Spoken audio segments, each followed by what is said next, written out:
seabirds are particularly attracted to oil spills because oil spills look like calm water to them. So they go in to, if there's an oil spill area, they'll be drawn to it. And they'll pile in, and if a seabird gets a spot of oil on his feathers as big as a quarter, he's doomed because it's a heat leak. In other words, seabirds have to be insulated by airspace in order to stay, in order to retain their heat. And if they get a drop of oil on it, the heat will start to leak out eventually. They won't be able to they won't have enough energy to keep their temperature up. Same thing's true of sea mammals, like seals or sea otters. If they get, seals have a layer of blubber which helps them to insulate, but sea otters don't have blubber.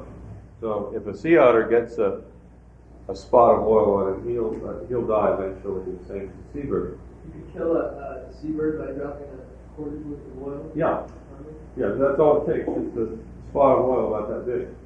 After some of the oil spills here, people have gathered up seabirds and cleaned the oil off their feathers with detergent.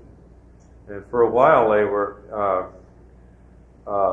putting them back in the sea and they were drowning because the detergents took the natural oils off their feathers and destroyed the waterproofing.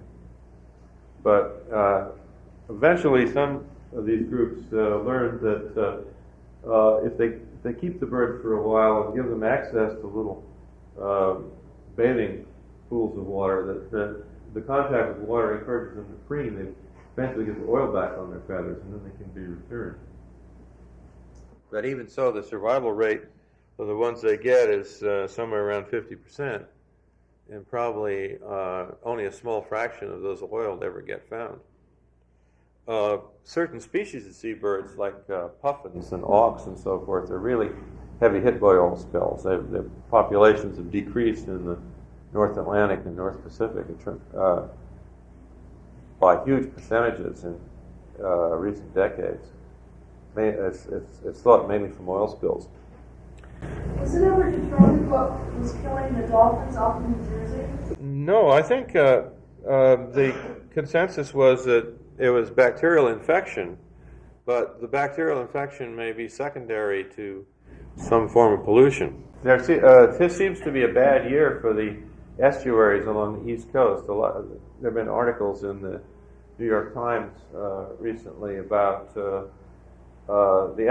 many estuaries in the East show signs of ecological deterioration, eutrophication, die-offs, and so forth.